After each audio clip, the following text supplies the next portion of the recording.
Good evening everyone, welcome back then to another LFM stream here for round 8 of the Pro Series, where we are in Belgium and we will be taking all of this action to the circuit of Zolder, a very formidable, tight and twisty technical track that is going to have all of our best drivers on the platform really on their best performance in order to try to manhandle their cars around such a twisty circuit. Last time, honours went to Nils Narks when we were at Suzuka, and it was a BMW 123. First time we've seen a result like that in a long time.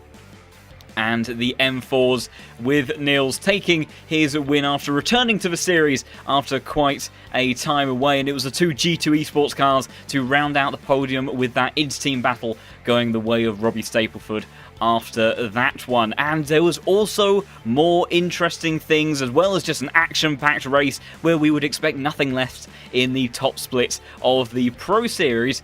But both of our main championship contenders weren't able to attend. Maciej Malinowski and Marco Bischoff will have already used up one of their drop scores as a result of effectively not starting last week. So your new championship leader after that race is actually Grantas Karekas, only by about 25 points over Malinowski and a further 40 or so points to, 140 or so points to Marco Bischoff.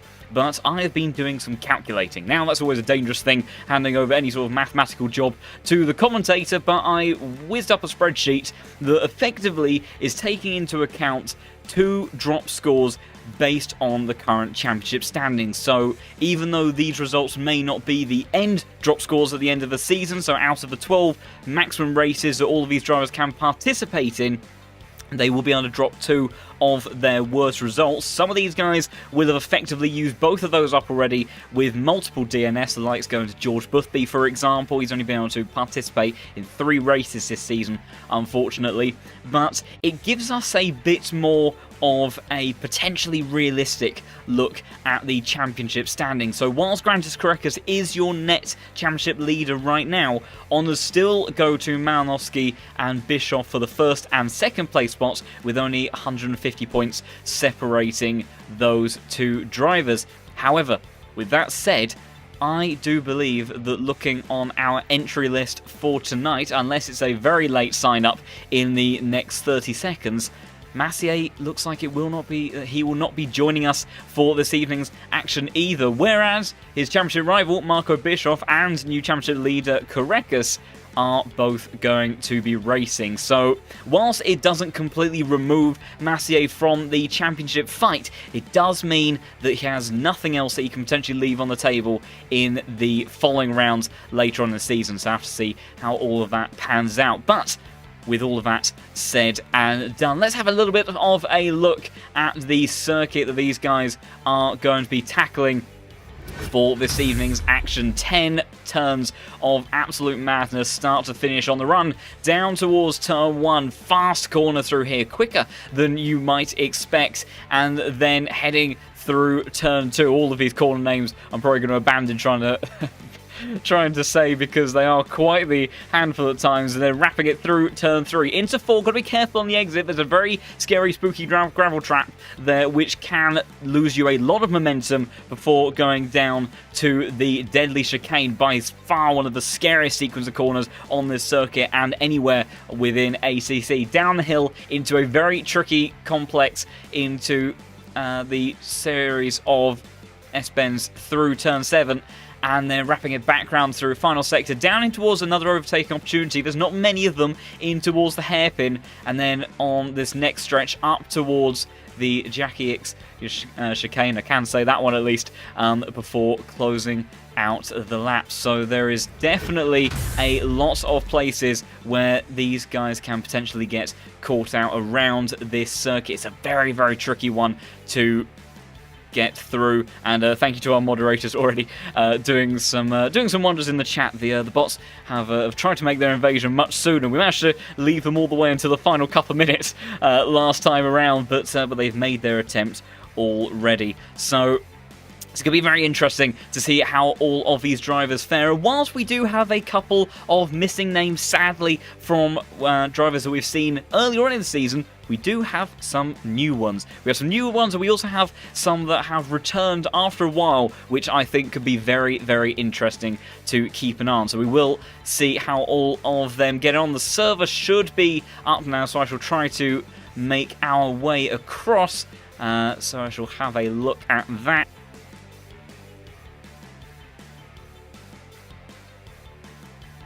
And indeed it is, so we can make our way into the server in just a moment. And I shall get everything set up at this end so we can see these guys getting in their final attempts at practice. Oh, that's going to be an interesting thing. Well, I shall keep that a surprise for you in just a moment.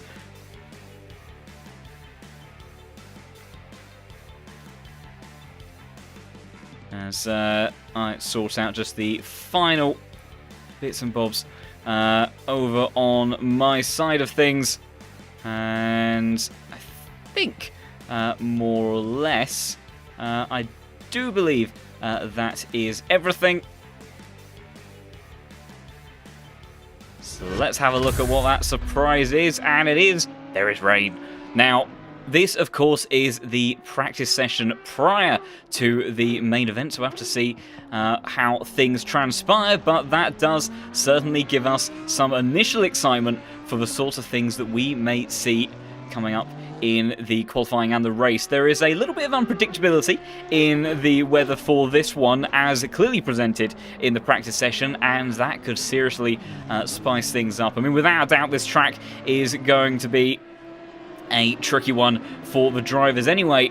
You factor in some rain into that as well, and you have a very exciting bit of action on our hands as well. If we bring up each of those, the time board a little bit wonky at the moment, of course, as everyone starts to put together their laps. But we'll see if before this practice session closes, if we can go on board with somebody and take us for a tour of this amazing circuit and see what it's like to drive around here in those tricky rain conditions. Let's see, I think Karekas is out on circuit. He is, so your new championship leader. I think that's Jonathan Clifford just in front of him that he is having to negotiate with. Lamborghini just pulling over to the right-hand side, getting a bit squirrely. That car, maybe a bit of a handful trying to get around in these wet conditions, especially you can see on the weather graphic we've got rain that's sort of eased off at the moment, so it's a wet track, but then there would be rain predicted later on in the session. So trying to have a car that's set up for all these conditions is mighty difficult, but we're going to hop on board then with Grantis Karekas, your new championship leader. And with the likes of Massier not able to join us tonight, that could put him in very strong contentions down in towards turn one. Then he goes trying to clip that inside apex. Got to be careful, particularly in the rain with the traction. See it squirreling over the exit as one of the K Kramer Racing esports cars just pops out ahead of him through in towards turn two. Patient on the throttle ahead. You can see him really scrabbling on the exit of that one. Turn three, an easy corner in the dry, not so much in the wet. And that's a huge correction for Karekas. And he's ditched it in the gravel there, so we won't quite see a full lap of Zolder just yet. Jonathan Clifford has also had a moment. So Karekas just showing how quickly it can, in fact, go wrong. And like I say, that's a very easy corner, particularly for the likes of the Porsche on the exit of turn three there. They're in the wet. That is an absolute handful. So let's maybe have a look at this man, Jardier, who had an absolutely atrocious time at Suzuka, but he will seriously be looking to bounce back today. The Honda, as far as I recall, is very, very quick around here. And with the likes of Massier not being about today as well, Jardier may have a very good chance of taking his first victory of the season. So we'll have to go on board with him now in the Honda. Different engine tones, same level of aggression though. See Jardier a little bit more patient on the throttle, maybe a little bit more comfortable in these changing conditions. So I have to see whether or not this is something that he enjoys and relishes, or if it's going to be something that he wishes he didn't have to contend with. But no such issues for the number 5 car and last season's runner-up now in towards turn 4. Attacking through there, got to be careful with that exit curb. As I mentioned, really does dig you into the gravel so quickly. Now, Take a deep breath as you approach this chicane. It's almost a little bit easier, I would say, in the wet because there's nowhere near as much aggression. We can see still just how much it throws the car around, and it's so easy for that car to be upset. I imagine Samir in the Ferrari will be having a little bit of a tough time with that, no matter the conditions, through that chicane tonight, and then through that complex turn 7 series of corners, wrapping around turn 8 now. You get that corner pretty much flat in dry conditions. Here, the car aquaplaning on the puddle. Now trying to spot your braking zone. Not long before that Pirelli sign on the left-hand side, clipping the right apex maybe a little bit deeper than he would have wanted. And on the power, using all the acceleration in that Honda is in great abundance. And then barreling towards the final chicane, braking just before the bridge. Taking a little bit curved, don't want to run over those little sausages on the main part of the apex. Use a little bit of the exit curb here, not too much though, because that is going to be slippery in these conditions. And for the time being, Jardier does go to the top of the timesheets by almost a second on a 35.755, purple in all 3 sectors. So the Czech driver getting his eye in and seemingly looking fairly handy and comfortable in these conditions for the time being, but clearly very early days. And it's going to be tricky for us to gather too much on all of this. Also looking at the server, so some of the drivers that I was mentioning that we have returning into this split, which makes things rather exciting. Henrik Gamble, that is another of Bischoff's K. Kramer Racing Esports teammates, alongside the likes of Noah Eder. And Henrik Gamble, I don't believe he's joined us for a race so far this season, but I have to see how he gets on tonight. We've also got Daniil Tillich in the M4, which could be a relatively handy car around here. So I have to see how he gets on. He had a bit of a one-hit wonder last season at Monza, but he was very, very quick, and at one point was putting in a serious challenge for the lead. So I have to see how he gets on. And also, what car do I spy in the background there? There is a Bentley just behind there. Now, I'm expecting one Bentley that I was going to mention. However, that's not the driver that I was expecting to be in that Bentley. I can't currently see. Let's see if we can track who that is in that car. So I just want to check whether or not it is anything to do with my graphics of being a little bit on the weird side. So I think that could be Vaxstrom in the 22 Bentley. I thought it was a black Bentley though, so I just will double check and make sure that there isn't any secret Bentleys. Not too difficult to miss. So no, that must have been Vaxstrom in that car. And unfortunately then, unless he is going to join the server fairly late on, a car that I was anticipating seeing, let's see if he was still on the registration list prior to the session. He was, yeah, Igor Ogrodnikov, a driver that is known to be very, very rapid at the top level of ACC, had registered for this evening's race and was in the Bentley, which is a very fast car around here. May struggle in the wet a bit more, but is a very quick car, and with Eagle behind the wheel would have been a very, very handy car around here, I would have imagined. So it doesn't look like he's joined, unfortunately, which is a little bit of a shame. I was looking forward to seeing what he was going to be able to do around here. But nonetheless, we still have a great series of drivers in the split tonight. A little bit fewer than normal. I think Zolder maybe not quite the fan favourite for drivers to wrestle their cars around, but certainly does provide a lot of action for us as spectators. So hence the slightly reduced numbers. Karekas is in the Porsche, so he's been driving the Porsche in the Pro Series now for the last 2 seasons, and really seems to have got to grips with it nicely this season. He's already had a pole position earlier on, a couple of rounds ago. Hasn't quite managed to convert it into a race win, but your net championship leader, as it currently stands, is looking fairly comfortable. Meanwhile, though, your number 1 car, last season's champion, and of course, the number 1 man on the LFM platform, Marco Bischoff, currently looking pretty handy himself alongside his teammate, actually, Henrik Gamble, up to second place for the time being, 400ths adrift of his German compatriot. However, I think Bischoff is about to obliterate the timesheets once more in his final attempt in his practice session. He does take another quarter of a second off his time. So I have to see how that all translates into the qualifying. And there we go. We have rain, at least in qualifying. So that is going to be very interesting for our drivers to try to contend with.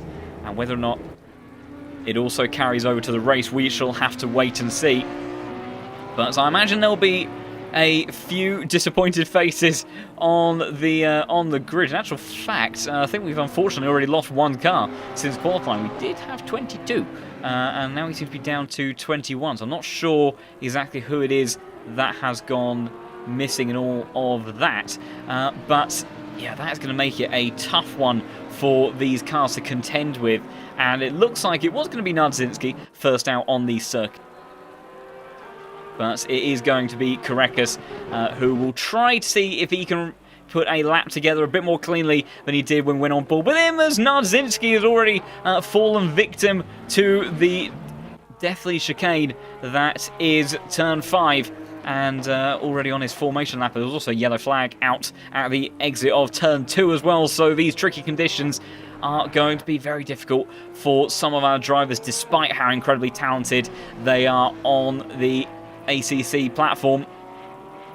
And you can see 10 minutes time the rain is going to be easing off, so these guys will be able to continue putting laps in by the looks of it for the entire session, and will be getting faster and faster. We've seen previously we've had these sort of back and forth mixed sessions where we've had the rain getting more intense, which has led to some surprising qualifying moments. But it looks like, although it's going to be a tricky one for these drivers to contend with today, that the session is going to be playing ball a little bit, and these guys will be continually able to improve. You see a huge kick of oversteer for Karekas, really thrashing that car around, and maybe not quite settled in that car as he would have liked. Incredibly deep on the brakes, massively locks up going in towards turn 1, so that will be an abandoned lap already. So Karekas does seem to be struggling, maybe just trying to get his eye in to these conditions in the early stages.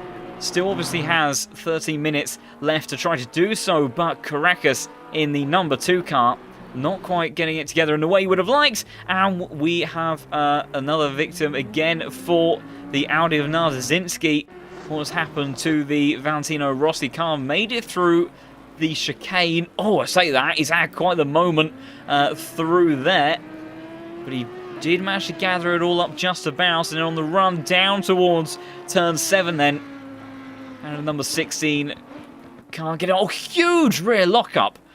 Massive lack of grip in the back of that Audi, and just completely sends himself around on the entry towards the corner there. So you can see these guys are really going to be in for a tough time around here, trying to sort out their cars, their setups, everything, because right now this is looking incredibly treacherous, and I'm sure a lot of these guys will be hoping that the conditions improve in the race, because these are going to be an absolute nightmare to contend with. We also have a pit window in the race as well, so when you've got these mixed conditions, that can be either a blessing or a curse, because the pit window, if it's not exactly where you want it, and you're on the wrong tyre at the wrong sort of time, and you just sort of kind of have to live with it for the time being. Again, I think there's a puddle on the exit there from the final chicane that Karekas is hitting through there and sending his car into a huge wiggle.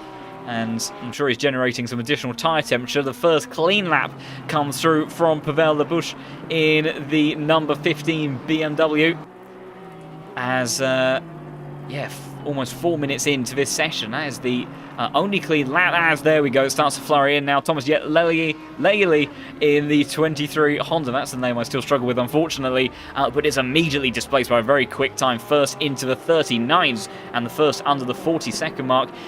Briefly was Florian Duakop, and then Marco Bischoff shows him how it's done. 9/10 of a second put on the number 8 Mercedes, although not to be outdone is his teammate Henrik Gamble, a 38.7, 3/10 ahead of the number 1 car. So Henrik Gamble, we've seen Bischoff be a little bit more challenged this season from his teammates. Noah Reeder, for the first few races, consistently was outscoring the reigning champion. And it hasn't all been plain sailing and easy going for Bischoff. There's again huge wiggles for the number 7 car. Porsche is looking very unstable in these conditions at the moment. Let's see, though, how some of our other cars are getting on. Henry Gamble has abandoned that lap. Pavel is almost 2 seconds up on his previous best time, so this could be a big improvement for the number 15, trying to see if he can break under the 40 barrier. Nico Pennanen goes up into 3rd place. Bischoff is almost a second up on his previous times. We'll have to keep an eye on him to see several drivers on a huge improvement. Tillich as well. Karekas up to the top of the timesheets by 0.3 seconds for the time being. How's the number 15 of Pavel fares? One of the Aston Martins jumped up the order, and Pavel immediately, I think, displaces him, goes up into P5. Bischoff is a bit further around the lap. What about the number 23 of Lely in the Honda? 1.5 seconds up on his lap time. He goes up to 5th position. And then Bischoff then 1.3 seconds up. So this is going to absolutely smash the provisional pole time for the time being. The reigning champion avoiding that puddle on the exit of the final chicane. He does go up to provisional pole by 0.75 seconds. And Alex Kingston slots himself between the two Porsches and the Aston Martin. Great effort there from him in the number 18 car. So these mixed conditions, as you can see, that weather graphic has already changed. So we've got rain increasing in 10 minutes, which is right at the end of the session. So these guys really, to be safe, they need to get these lap times in sooner rather than later. They cannot afford to be making any major errors. Meanwhile, Karekas seemingly has hooked up a bit of a better lap. And this could very much be contending with Bischoff's current effort. You can see Time Beam continuing to find time a little bit squirrely on the exit, right around the margin of improvement where he needs to be. A little bit of traffic further up ahead, but it shouldn't cause him any issues. How brave does he feel going in towards the final chicane? Neat and tidy through there, just thread the needle, and Karekas gets a much better exit than he did before, almost a second up, and avoids that on a huge swing over to the right hand side. He's learned from his mistakes, and it's a big time there from Karekas in the number 2 car, your current championship leader in terms of net points in this season. And he is 0.2 clear of the reigning champion, who is now back out on circuit. As white flag for Kingston, who I think has just slowed down a little bit. He's got Jardier coming up just behind him. I don't think he is on a lap at the moment. What about the likes of Robin Schaefer in the number 3 Audi? So he's actually very early on in the lap, but he's found 0.3 seconds already. That's a car that is a bit tricky to bring together in these wet conditions. What about Smirnov? Bit of a wiggle coming out of the final chicane, but the number 20 BMW trying to see what he can do as he hits the line. I think it was an improvement, but not by much. You can see big spread of times on this grid. These tricky conditions really, as ever, usually when it comes to wet weather racing, really does start to diversify the times. Tillich 2.5 seconds up on his time. It's a big time for the M4, and it's good enough for 7th place for the time being.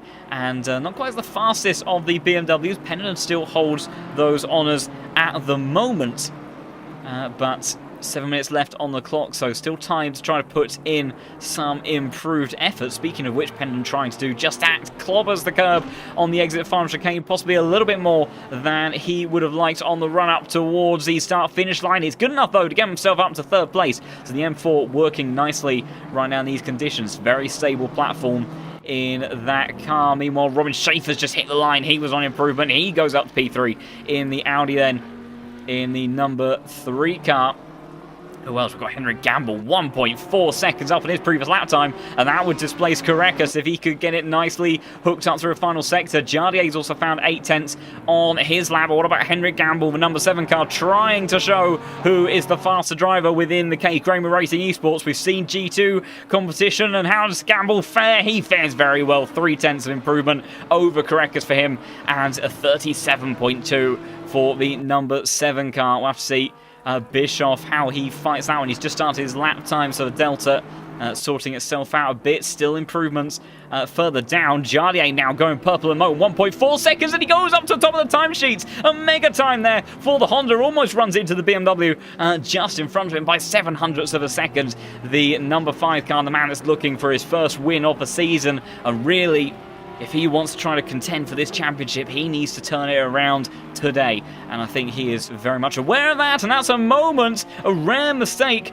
for Marco Bischoff. That's the run towards turn 3, and just a huge amount of entry oversteer in that Porsche. And when it gets away from you in that car, it is very difficult to bring back. And that's what these Porsche drivers need to be worried about. Well, not so much maybe need to be worried, but they will have to be aware of it if they don't want to fall victim to it. Florian Duakop has done a big improvement. He's up to 4th place, and he's found half a second. Excuse me, actually, no, wrong car. That is Karekas that's found half a second on his lap time, so he is now trying to get the Porsche back up to the top of the timesheets. You can see again, power sliding his way through the exit of turn 8. The Porsche is going to be a quick car over 1 lap, but if it is these wet or mixed conditions in the race, that could be a very tricky beast to tame. But Karekas absolutely flying on this lap, 7/10 up on Jardier's lap time, and with the rain potentially to increase in the next few minutes, these are very important times. Farm chicane a little bit tight on the entry. Henry Gamble goes up to top of the timesheets by 300. Valentine does an amazing time in the Aston Martin. It's 4/10 clear. And what about Karekas? It's going to be close, and it's not quite good enough. 7 thousandths behind this man in the Brabham Esports car. The number 4, the Frenchman from nowhere, does an astonishing lap time, and that could prove absolutely pivotal. He has had some brilliant performances in the Pro Series this season and last season. He switched from the Ferrari to the Aston Martin, and he's been doing very, very well. In terms of net points in the standings, he is the man in 4th place, but in terms of effective points, he's a little bit adrift of the main championship battle.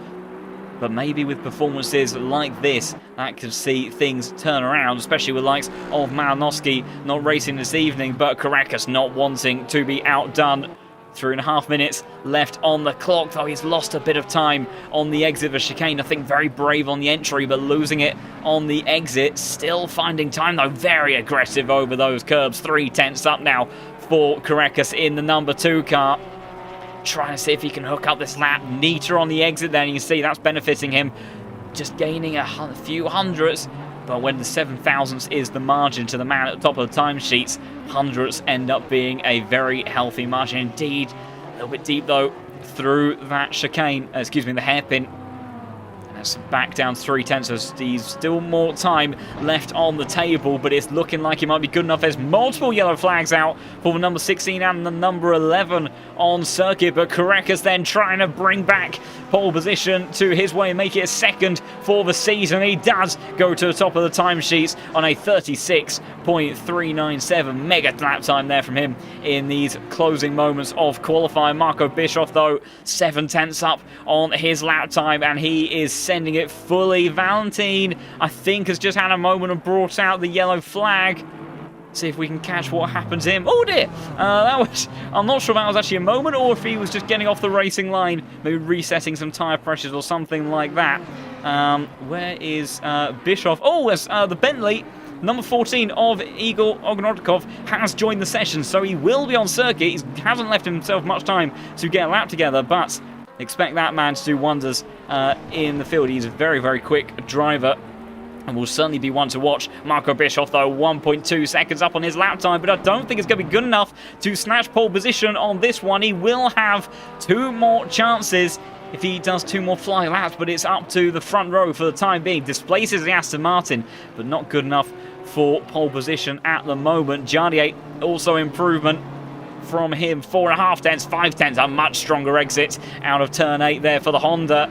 Let's go on board with him as he tries to thread it through the final part of the lap. Very tidy on the exit there. No wheel spin whatsoever. The TC really working nicely. Just this final chicane to go. Just ease through that first apex. Don't get too greedy on the exit. Balance the throttle so we'll bring it over to the right side a little bit. Doesn't suffer as much with the puddle. It's going to be a big improvement for Charlie, and it's good enough for the front row. And he displaces his main championship rival from last season, and he splits the 2 Porsches. But Karekas right now in the last minute of qualifying. Still honours going his way, but Bischoff not wanting to be outdone. Big improvements so far for him. Same for Jarnier in the opening couple of corners.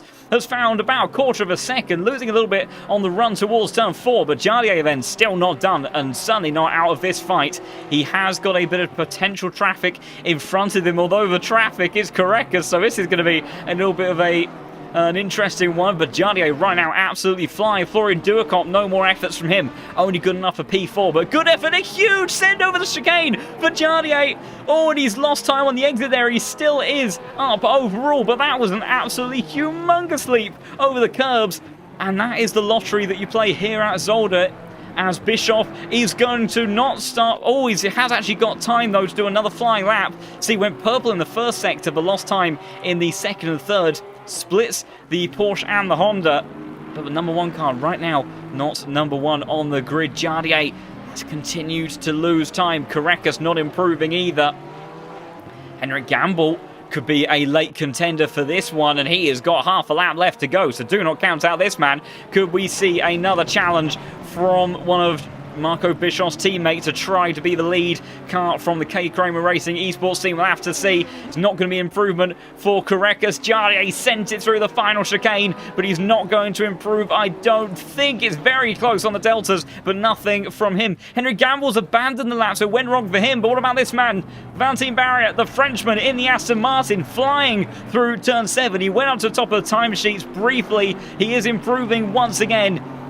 He's got 10th and a half, but he needs another 10th and a half if he wants to try to get up to the very top. Bischoff is also on a lap just behind him as well, and it is very close margin, so Bischoff could still bring this one all together at the very end. The camera takes its time to eventually make up its mind where it's going to be looking. Tillich further down the order on a big improvement as well. Fancy note, how's he fare through the final sector? Big drift on the exit is not going to be good enough to improve. But what about this man? Marco Bischoff, 700s is the improvement. 600s is going to go absolutely to the wire. To the line is the German, and it's exactly the same time. Can you believe it? Marco Bischoff does a 36.397 to the thousandth, the same as Carreras. But Carreras takes pole position then in the qualifying session, his second pole in the Pro Series, as a result of getting that lap time in first. And my goodness, what a session for our drivers then. Absolutely masterful stuff from Carreras to handle those conditions absolutely beautifully. And to the thousandth, it doesn't get any closer than that. We have rain once again in the race, so this is going to be very, very exciting stuff for us to witness and contend with in tonight's hour's worth of racing. I'll switch us over to run through the order in just a moment. But my goodness, if that isn't an example of how incredibly tight the margins are in this Pro Series, then I don't know what is, because my goodness, that is something seriously special. As it does look like that's all come through. So let's have a run through our grid then. Grantas Carreras takes his second pole position in the Pro Series of the season with an amazing duel to the finish with your reigning champion, the number one car, but not starting number one on the grid this time around. Marco Bischoff does exactly the same time for the front row split. Jardier, more competitive qualifying for him in the number 5 car, looking to try to bounce back in this championship this week. Then the Unicorns of Love Mercedes of Florian Duacop starts in 4th place. Great effort there from him. See how he fares in the race. Henrik Gamble had pace in the qualifying session. Didn't quite wrap it up in the way that he would have wanted to, but still a strong start to this session for him. Valentin Barrier, the Frenchman, only good enough for P6 in the end, but still a very strong effort in the Aston Martin. Gets grips with that car nicely. Great effort there from Samir in the Ferrari. He might be quite happy about these wet conditions because it means you don't have to slam those curbs quite as aggressively as you otherwise would, and that will be helping out that Ferrari staying in contention for this race. Pendon starts P8 and takes BMW honours, with Tillich starting in P9 and Robin Schaefer to round out the top 10 in the number 3 car in the first of the Audis. Close up behind him is another one of the LFM team cars. Sasha Vassner starts in P11 with Alex Kingston in the number 18. Good effort there from him to start in P12. Then Thomas Lele is going to start in 13th place in the number 23 Honda, with Alexei Smirnov in the SMP Racing Esports BMW number 20 car starting in 14th place. Kevin Rowlands in the number 17 will start just behind in 15th, with Pavel Bush in the number 15 car starting in 16th place. Then we have Jonathan Vackstrom in the lead of the Bentley. You can see that one just lurking just behind in 17th. And then Igor Ogrodkov. Keep an eye on this man. Very quick man and very familiar with how to get the Bentley to be on fine form. Would have been hoping for dry conditions, I imagine, because the Bentley very strong in the dry around here, but still imagine that he will fare very well. Oliver Martins will start in 19th position with Jonathan Clifford in the Lamborghini to start in 20th and round out top 20. Daniel Narzinski starts in 21st with Sean Tempest in 22nd place. And then rounding out the grid is Andre Bayer in the Audi, and he will start at the back in 23rd position. So we will have to see how all of our drivers get on for this evening's action. As let's get all of the graphics and everything sorted before we get underway for the formation lap. And look at the weather. It is a bit of a back and forth sequence. No, that's okay. That's just me looking at the wrong thing. It's just the commentator having a little bit of a meltdown at this end, but I think more or less things are handy-dandy at this end. But yes, look at that weather. In 10 minutes' time, we have rain increasing, 30 minutes, rain decreasing. And bearing in mind, 20 minutes in, we will be having the pit window. So will the drivers trying to go for wet tyres early if they think it's going to last till the end of the race? Or will some try to stretch it out as late as possible and go over to the dries and maybe end up in a little bit of predicament in that transition period? It could be an incredibly exciting race this evening around Zolder, but Karekas then in a great fight in qualifying with Marco Bischoff is your pole sitter for the second time. He couldn't convert it into a race win previously, but maybe this time as one car. Oh dear, that is Sean Tempest, who is in the pit lane, so I'm not sure if he missed getting to the grid in time. You have to hit drive before the end of the timer, so he's returned to the pits. Either that or he found he was on the wrong tyres, maybe had quali fuel in, so unfortunately he will start from the pit lane. So disaster for the BMW, but no such issues as of yet for these guys. They'll be trying to get all of their tyres up to temperature, brakes up to temperature, tyres up to pressure, because when they attack these curves for the first time, you see Karekas already getting his eye in and clattering those curbs. As Samir also has a little bit of a bunny hop of his own in the background. Imagine that we will see multiple drivers falling victim to that. It is a bit of a lottery, but with drivers this talented in the field, we'll be witnessing some of the very best and what they manage to make of it.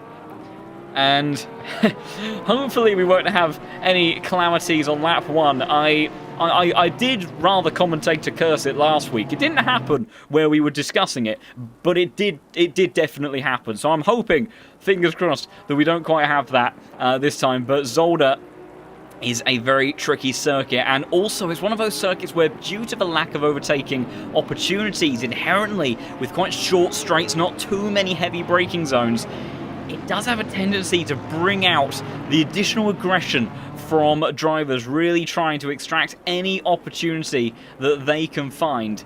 And sometimes those opportunities may be when they're not quite there. So we'll have to see how everyone gets on tonight. But the very best drivers on the platform, with Karekas leading them away after an amazing pole position and a dead heat between himself and Marco Bischoff, the reigning champion. We will have to see, can Karekas convert this one into a race victory? Here the engines revving as they all start to get themselves into formation, ready for the run up towards the first corner. We'll go to Helicam as 60 minutes for Zolder and round 8 of the Pro Series gets underway. It's a pretty even start at the front of the field, and Karekas with the slight advantage has the inside line going in towards turn 1. Bischoff trying to run around the outside, but he can't do that. Can he do anything on the exit? Karekas holding strong for the time being as they all follow through there nicely. Jarnier going a bit deep on the brakes there in towards turn 2, but they all stay as they were. Yellow flags further down the field for Thomas Laily has already gone off, and someone else has brought out some other flags, but at the pointy end of the grid, Karekas still leads them, followed by Bischoff, Jarnier, Florian Duakop, Henrik Gamble, your top 5 as they were. Samir Fock in the Ferrari sits in 6th position as they all fly through down towards the chicane for the very first time. How aggressive are they through here? Correca sends it over to Kurt Bischoff with a very poor exit, and Jardier's going to fly through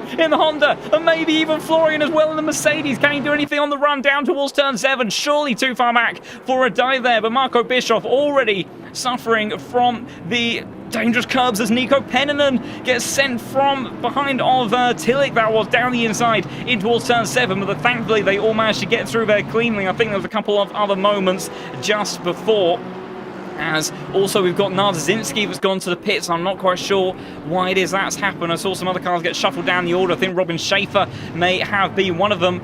Igor in the number 14 car already making moves. Oh, as I say that, he's gone off the circuit entirely, trying to rejoin now, and that's very awkward in front of Pavel, and that's Robin Schaefer now squeezing past on the exit there. But what happens to Igor? He's made up several positions in the early part of the lap, as all the gaps further up the field have opened up a bit, so I do feel relatively safe in terms of looking at this replay for the time being. So down towards the hairpin, goes towards the inside line, and just does not get the car stops, and unfortunately Pavel getting a huge whack of damage on the exit, and then getting blocked as well, just to make matters worse. So those two cars already having a coming together and getting damaged very early on.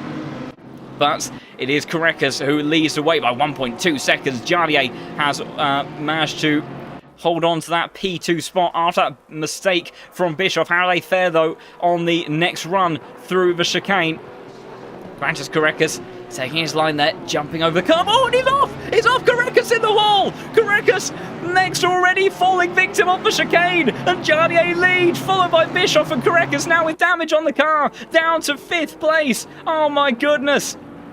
You see the front splitter damage already. We'll go on board with Correcas and see what that was like for our race leader. But in the opening stages, disaster.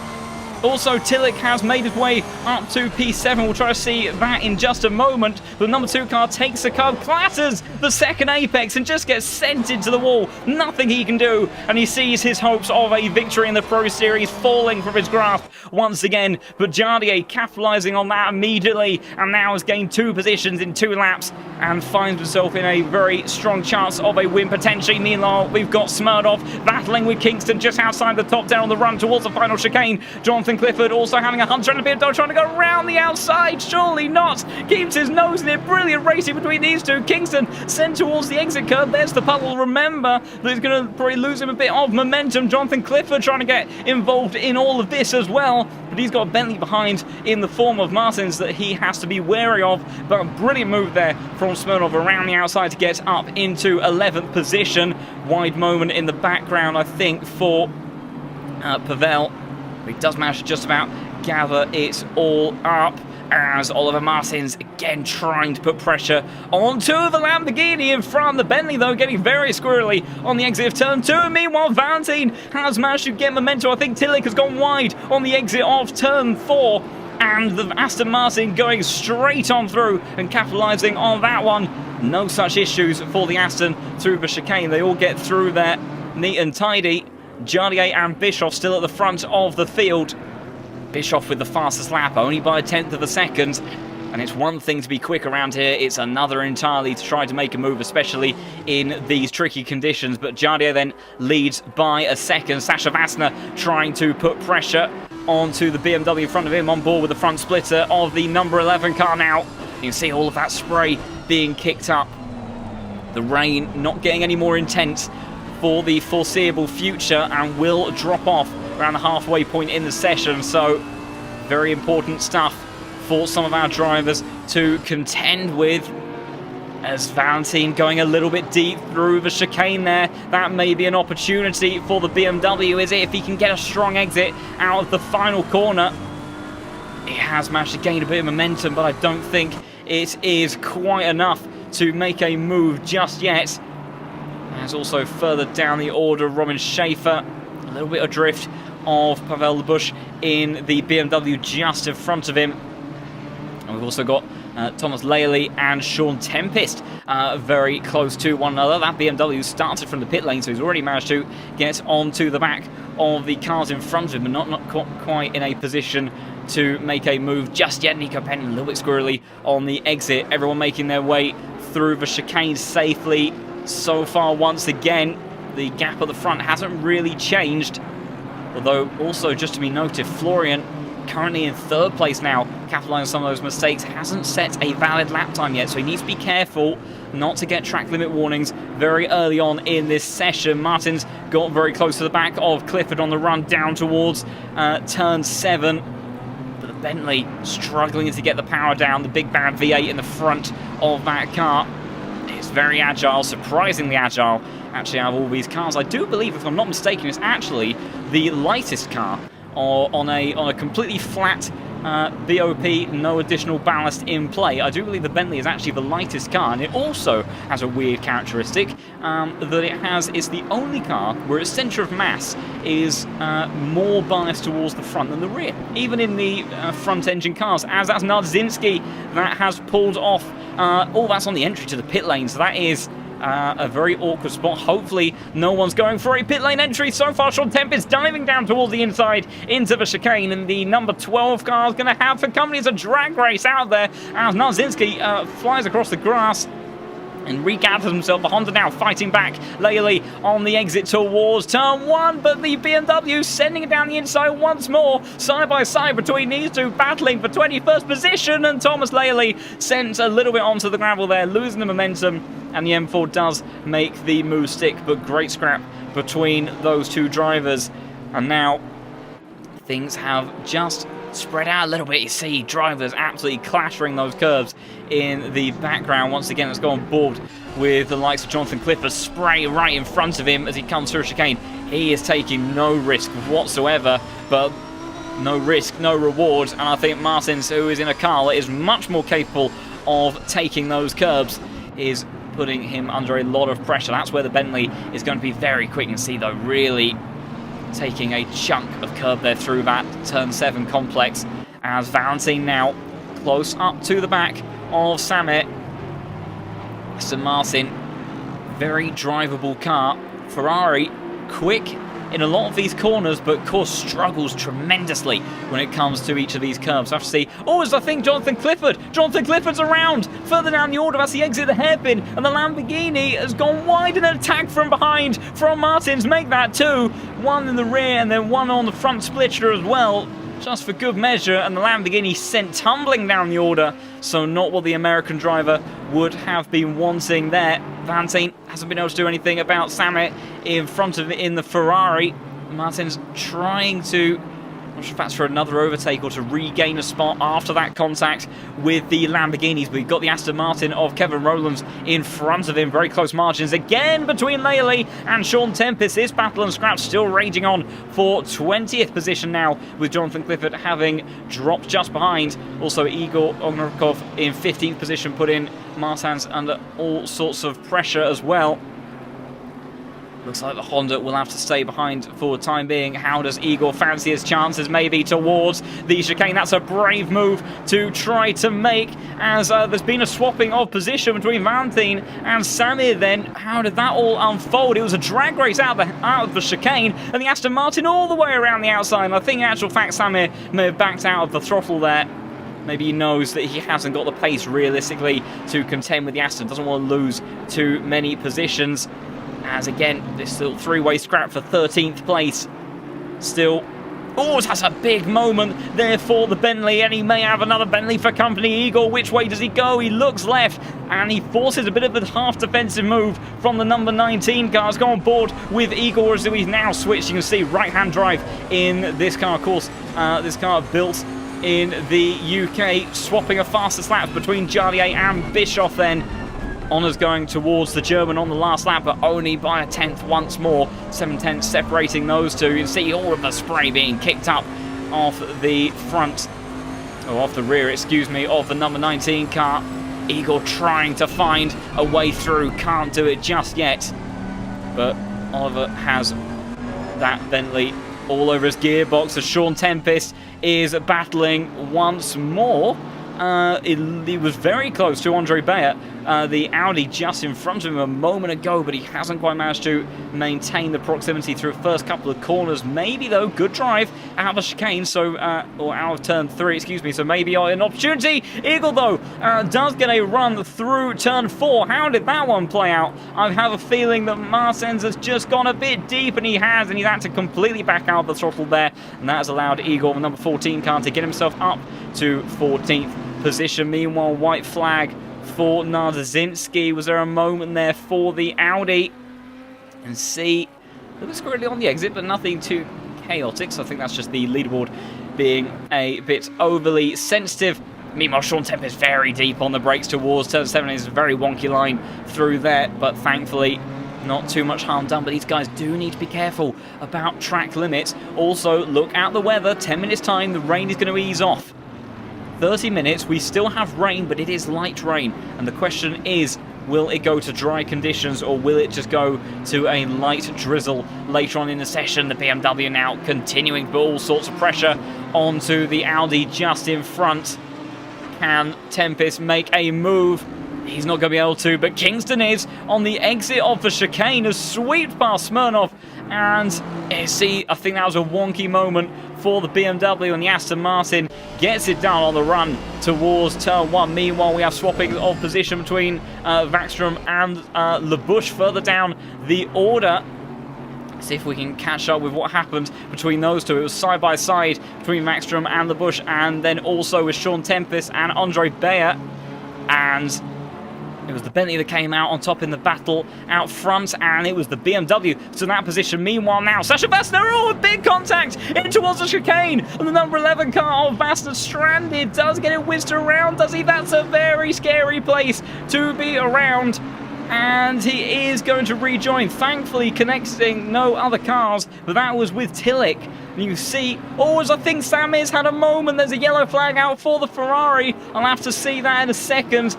But you can see that was Vassner going down the inside. Oh, big contact on the entry, and then Tillich. Oh, I'm not sure there was anything he could do about that because his braking was massively hampered. And Samir has tumbled down the order down to 22nd position.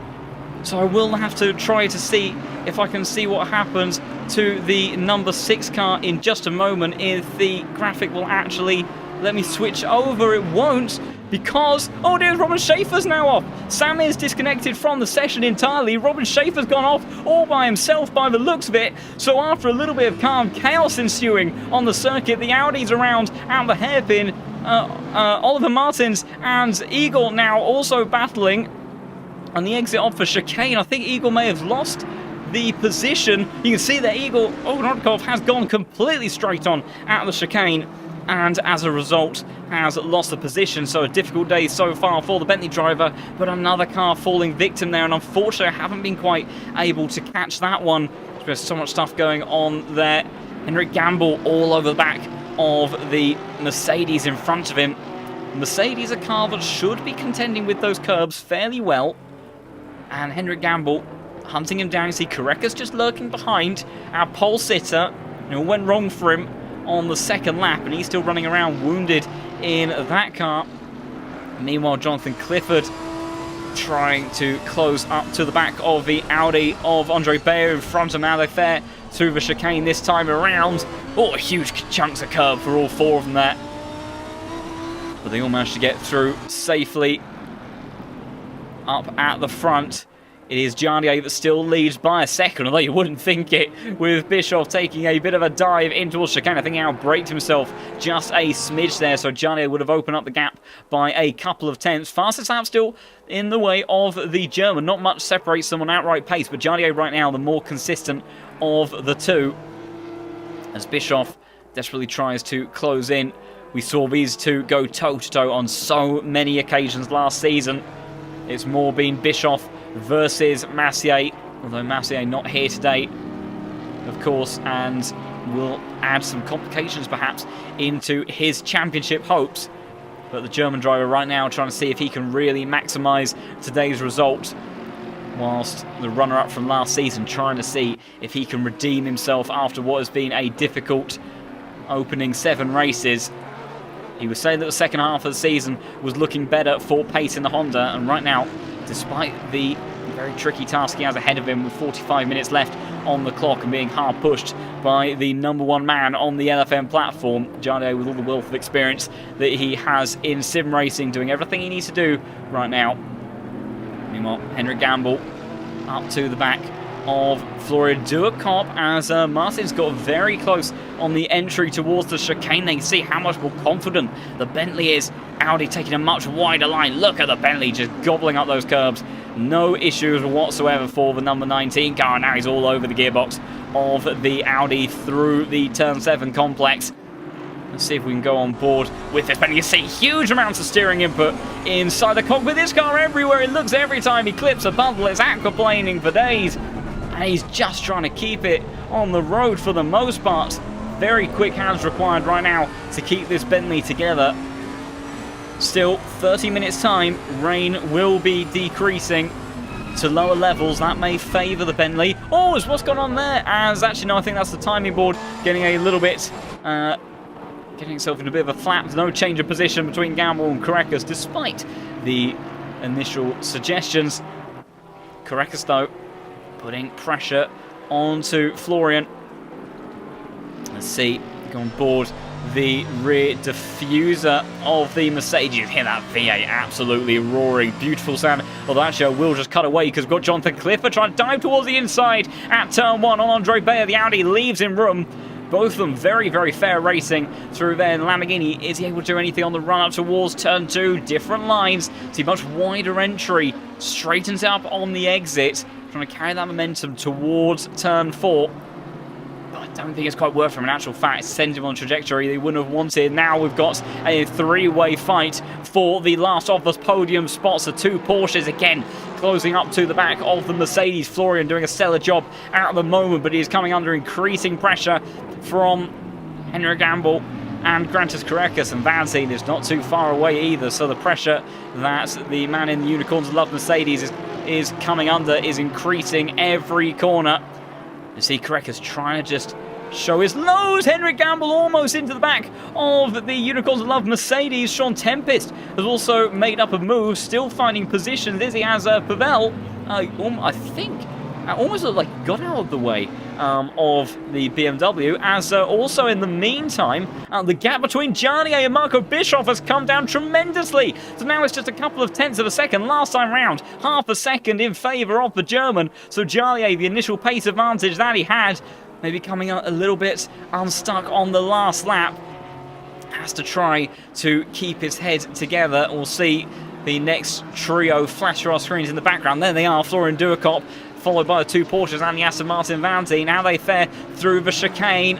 Honda through there okay. Bischoff slower, definitely slower. And it sounds like you heard the rev spike as it's close between the two Porsches. Does Carreras think about anything on the run up towards turn 7? He's made Henry go a little bit defensive, but I don't think he can do anything about it just yet. Also saw Robin Schaefer, Andre Bayer and Clifford all getting quite cosy with one another on the leaderboard, but there are so many scraps taking place. Jarnier, oh, that's a big moment. Let's see if we can catch that on board with Van Zyl's car as he came through the exit of turn 8 there. Watch for the opposite lock as he gets to the curb. There it is. And it's just, I imagine from Van Zyl's point of view, he is, you know, calm, cool and collected in that car, but it makes for sweaty watching when we are seeing these drivers desperately trying to keep their car on the black stuff. Now the Aston Martin putting all sorts of pressure onto Carreras.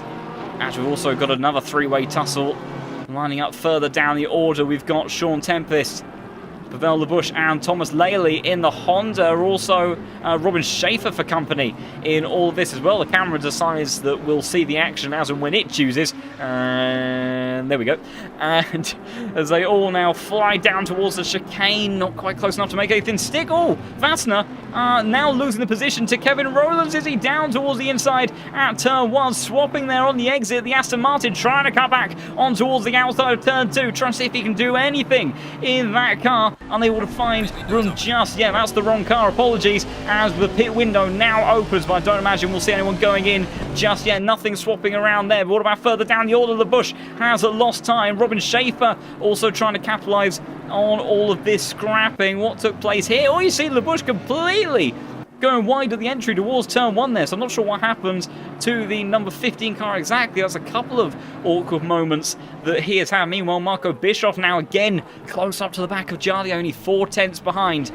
as the rain continues to ease off. Maybe Jardier that has over-pressurised those tyres somewhat, and as the rainfall starts to decrease, maybe getting into trouble with temperatures and pressures. I'm not seeing him go offline though too much. That's usually a telltale sign if he is struggling with that, or if any of our drivers are struggling with that, they'll try to cool tyres down with fresh water. And Florian, brave move from the Mercedes, the first man to come into the pits, and he's going for a pit stop right at the beginning of this window, and that is going to be very interesting to see how that plays out. Vanti makes contact with Carreras, and the pole sitter day goes from bad to worse. Carreras just about manages to keep it all together. Kingston also into the pits as well, but Valentine seemingly looked like he had the run on towards the Porsche heading up to turn 1. You can see they almost made contact on the exit of the chicane there, and the Aston Martin is going to come back at him.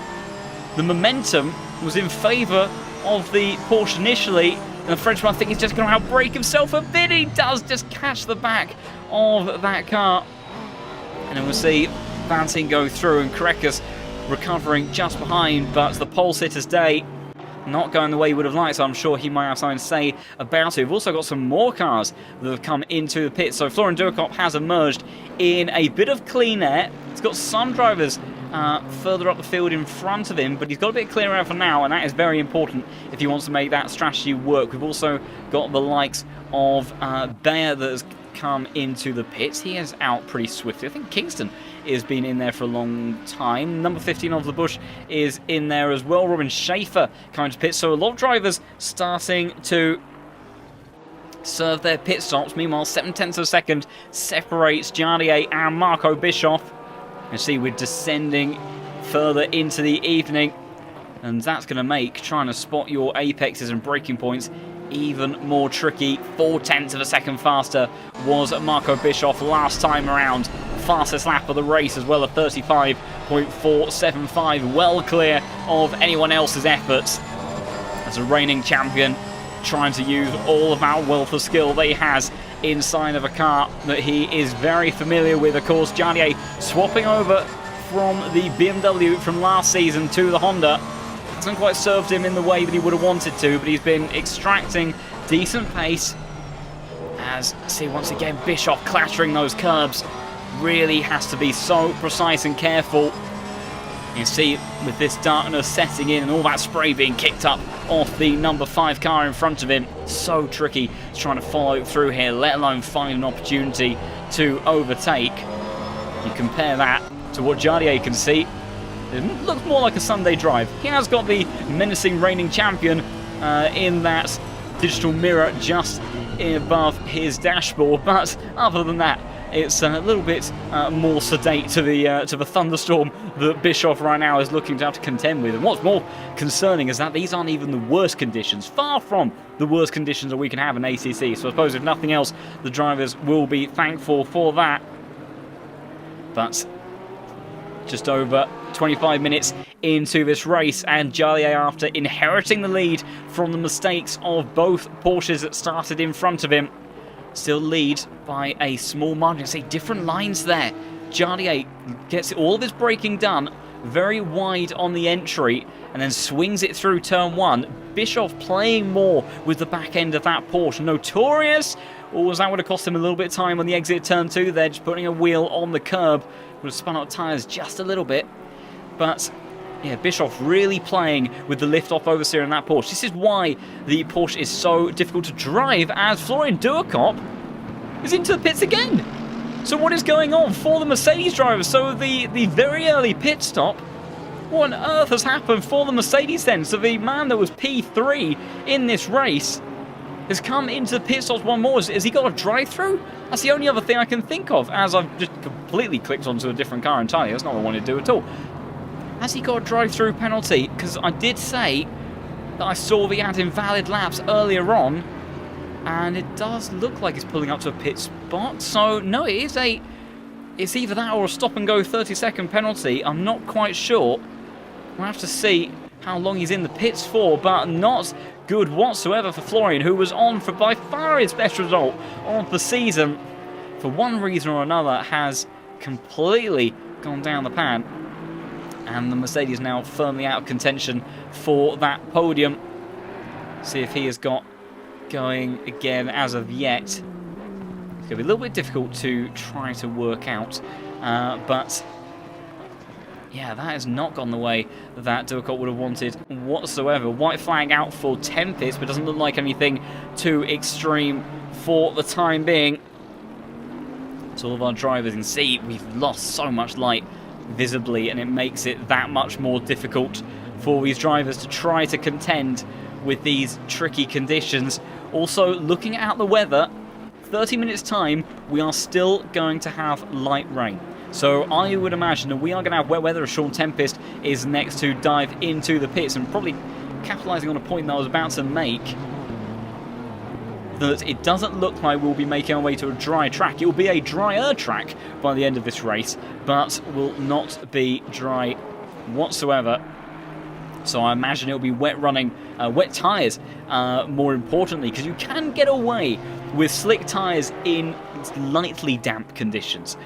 You need to kind of have things set up in the right sort of way. If you've got lower, more closed brake ducts, so you don't dump as much heat out of the brakes, does maybe give a bit too much temperature in the brakes, but you're not travelling as fast, you're not putting as much energy into them in these sort of wet conditions, so you can get away with it.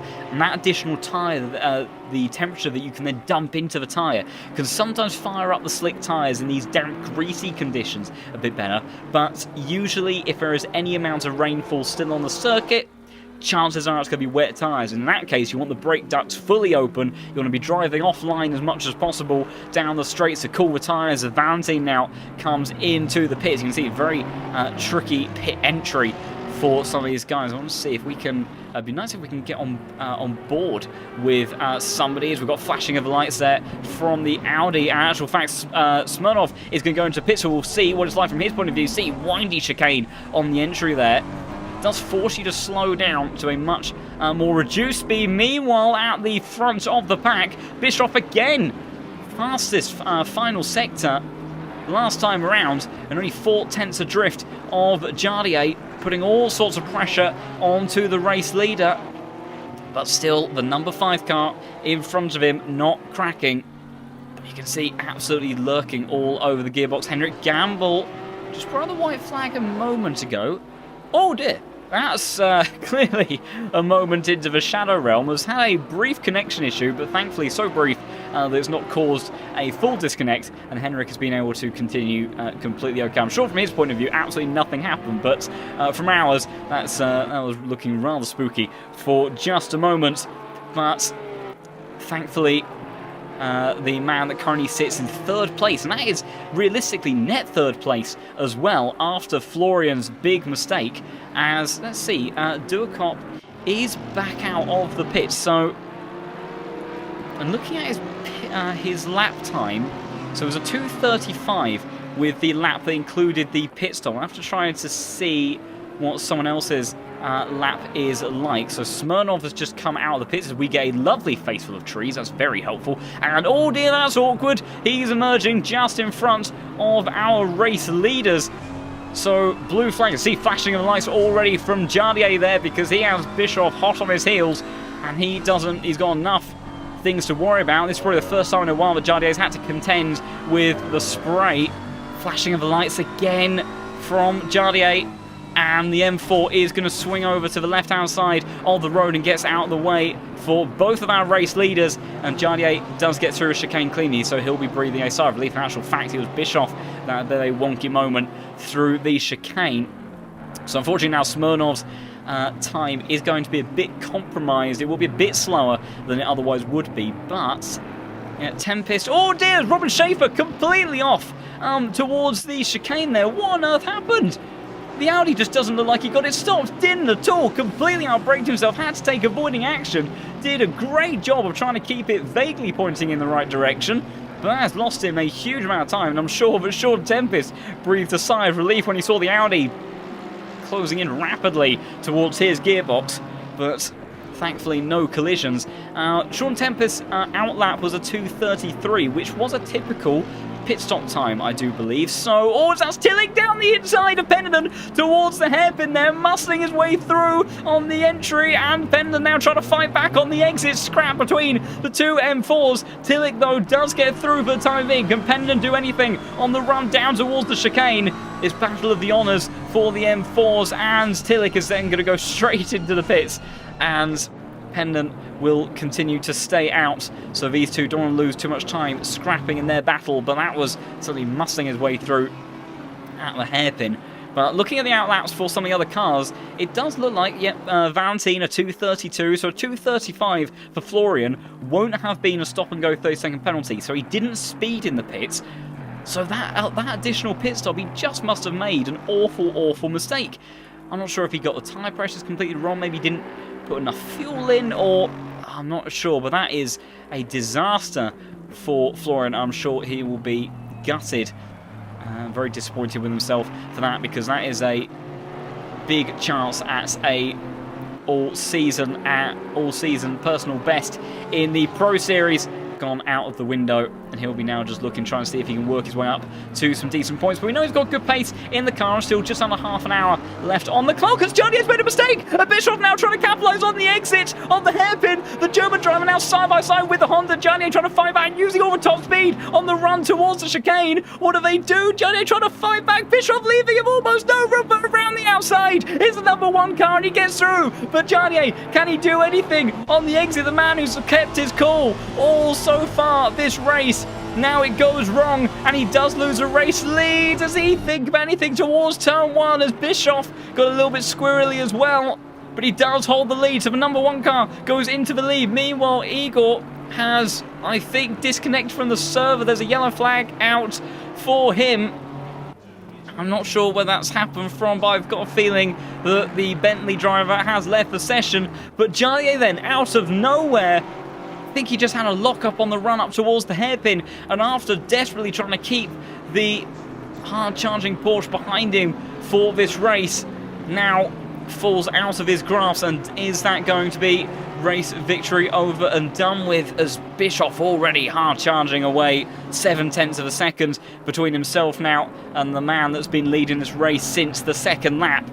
And I'm sure Jardier will be fuming inside the cockpit of that car. Meanwhile, Thomas Laley and Sean Tempest, not for the first time, close to one another on circuit, but the advantage going towards the likes of the BMW. Also, last time around, fastest lap went to Caracas in 4th place, 35.0. So despite the damage on that car, our pole sitter, not a single purple sector, but the 3 personal bests he set good enough to set fastest lap of the race by a big margin, half a second. So Caracas maybe not quite saying goodbye to a podium in all of this, as Jardier has, I think, just got a much better run out of the far chicane. He's putting pressure onto Bischoff, maybe looking down towards the inside. Is he trying to force the German to open the door? But Marco Bischoff, with that 6,500 ELO rating on the LFM platform, is too wise for things like that. You're not going to get the lead back that easily, and he will make you work for it. And now, does it come down to strategy? Because look at the weather. 10 minutes time, the rain decreases, but in 30 minutes, the rain's coming back. So what do you do? What do you do with the tyres? Do you set the tyres up for the next 20 minutes, or do you go for the end game? These are big, big moments. I'm so excited. Actually, just punched my microphone stand, so I apologise if you heard that over the commentary. But Jardier, a huge chunk of Kerm, leaving nothing on the table, is the man now that sits in P2. And he is certainly still within a chance of victory, and it could all come down to strategy. It could even come down to how aggressive you are on the pit lane entry. These are the sorts of margins that we have seen in the Pro Series. The qualifying was a perfect example. Dead heat between Bischoff and Caracas. Caracas removing himself from the battle for the race win with that mistake on lap 2. But right now, Bischoff and Jardier, the main drivers, as this is a scrap that we have been waiting to see. We saw it all of last season. This feels like, oh, it's Jardier. He makes a dive in towards the pits, aggressive into the pits. They're almost straight into the back of Bischoff, but he timed that one perfectly. You see him using all of the track, gets the car stopped, and that looks pretty neat and tidy to me. So he will come into the pits now. He'll be hoping for clean air. but he is making the call, wants to get on that fresh rubber. Now, again, Karekas's tyres have really come alive in this latter portion of the stint. 34.9 for Karekas, a couple of laps to go. Same actually for Bischoff, but he has definitely found some time. As I have been keeping an eye on the chat, as I'll just have a little bit of a scan through whilst the action very briefly dies down on circuit. Without a doubt, this has been a race of survival so far. Whereabouts is Jardier going to emerge? He's still falling down the order. He'll be out of the pits in just a moment. And yeah, rare mistake indeed for Jardier. He will be very frustrated about that, but he is underway. He'll be hoping for some clean air, but what about Vantine though? He's the first of your pitters. The Aston Martin just coming through the final chicane now. And yeah, it's not going to be close between those two. So Jardier going in towards turn 2 then. And he will now try to unleash all of the pace that he possibly can on this lap. And how quickly does Bischoff react? And the answer is immediately. So we are going to be straight back into the fight.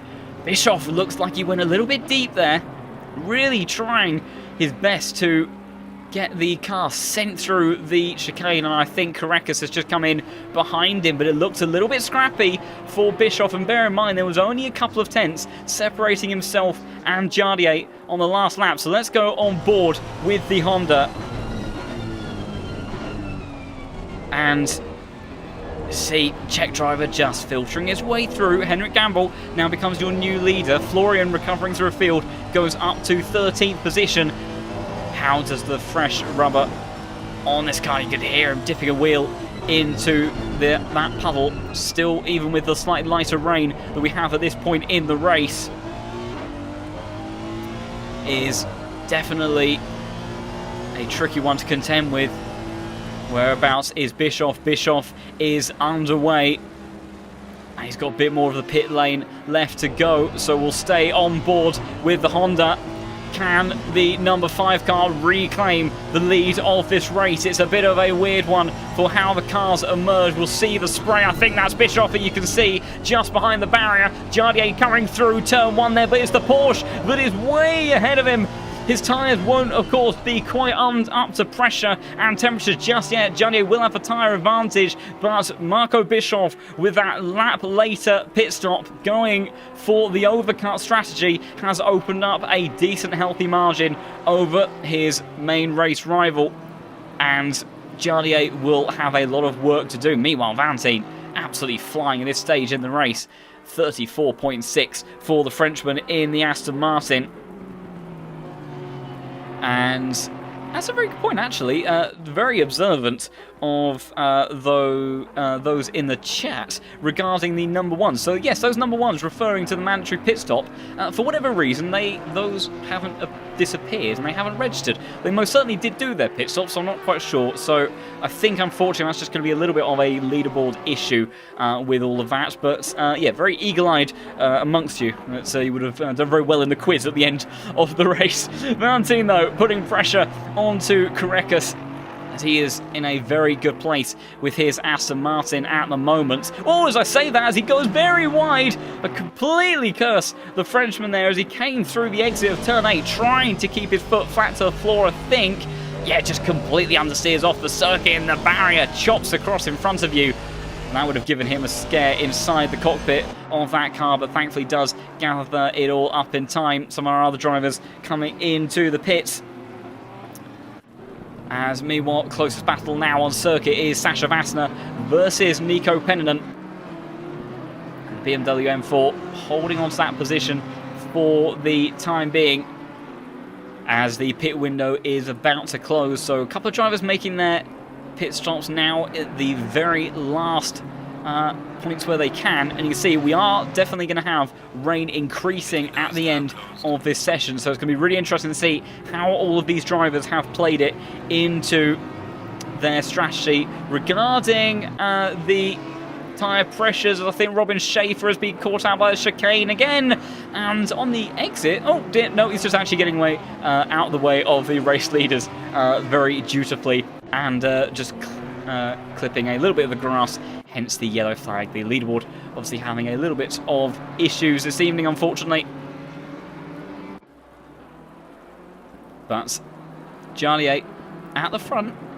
Last time around on this last lap, we haven't quite got a representative lap of Bischoff's pace just yet, but Jardier has taken 0.3 of a second out of the lead that Bischoff initially had out of the pit stop. So it's going to be interesting to see how it fares through the latter portion of this race. Jardier seemed more confident in the car in the early portions of the sim, but that could have just been in terms of the way that tyre pressures and things like that were playing out. So it's tricky to know exactly where each of these drivers' pace are right now, and also where they will be when the weather transitions through some of its lightening and increasing stages later on in this race. Just under 20 minutes left of this race to go, and it has been action-packed start to finish. Several drivers have been dispatched from the server as a result of Zolder's high intensity in terms of trying to manage their cars around here. It is incredibly unforgiving, and even the very best we've seen, Carreras, Jardier, Bischoff, all make mistakes around here this evening, and it is a battle of consistency. Florian Duacop dropped down the order to 13th position. We still don't quite know why that happened. He had a second pit stop, unfortunately.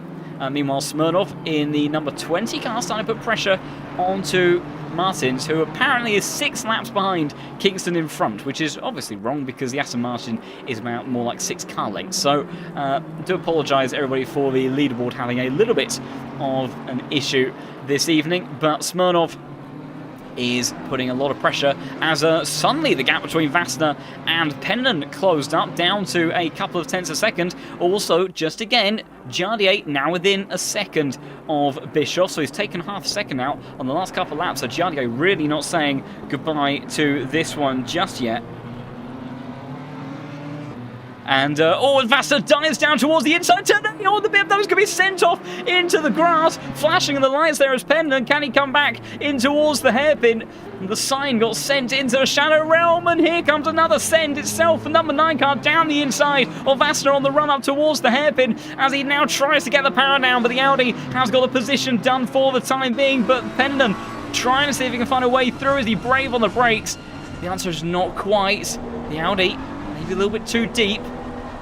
How they fare on the exit, and the Audi does hold the position, but Pendon not happy about how that one played out. I was just trying to recap a little bit on the chat when I thought I could get away with him. Before I knew it, we had side-by-side action towards turn 8. So I shall have to be wise of that next time. The driver's trying to spring a surprise for us at every possible opportunity. Gap now 1.2 seconds between Jardier and Bischoff. Still though, last lap, 34.5, fastest lap of the race for Jardier, 34.9 for Marco Bischoff. So pace does seem to be overall the way of the Honda at the moment. White flag again for Robin Schaefer. Not sure what that may have been for. That's what it's for. He's done exactly what Valentine has done and hasn't quite managed to keep it out of the tyre barrier. And he does clip the tyre wall there, and just will have had a little bit of side impact damage. So the number 3 car's day really not going the way that he would have wanted. Bischoff responding to Jardier's pace, 34.3 for the German driver last time around, opening up that gap though. Oh, that was wide on the exit of turn 1. That's not going to help the number 1 car whatsoever. And he does manage to just about gather it all up. But 6 tenths goes the way of the Czech driver, then back towards the German, and the gap goes back to 1.5 seconds all over again. White flag for Andre Bayer further down the order. That is him getting out the way of the Frenchman that currently sits in 5th place. Valentine in the number 4 car, the Aston Martin, having a strong season. I don't think he's quite managed to... I think he may have got on the podium once, if I'm not mistaken. Don't quote me on that though, but Valentine has had a very consistent season so far, if nothing else, and that is what has put him in 4th place in the championship, both with and without drop scores. Meanwhile, Jardier, much stronger middle sector this time around, and taking half a second out of Bischoff on this lap. We saw this a little bit when Jardier was leading. When you're the lead car, it's very tricky in terms of closing in and then losing time. You get too close to the car in front, and it gets very tricky in these dark and wet conditions to spot your braking points, spot your apexes, and trying desperately to not make a mistake. And see, if we go on board with Jardier's car, visibly the spray being kicked up is far lower than it was before earlier on in this race as they hit the line this time around. 34.8 for Bischoff, 34.5 for Jardier. So you can see purple middle sector for the car we are on board with. Oh, Valentine's in the pits! And I think Valentine might have a drive-through, because that's the only sense I can see in that. And just as I was saying, what a brilliantly consistent season he was having. Valentine gets a drive-through penalty. Did he just clip the barrel on the entry there, or was that just a little bit of a weird bit of steering input? No, he did! Valentine did clip the wall.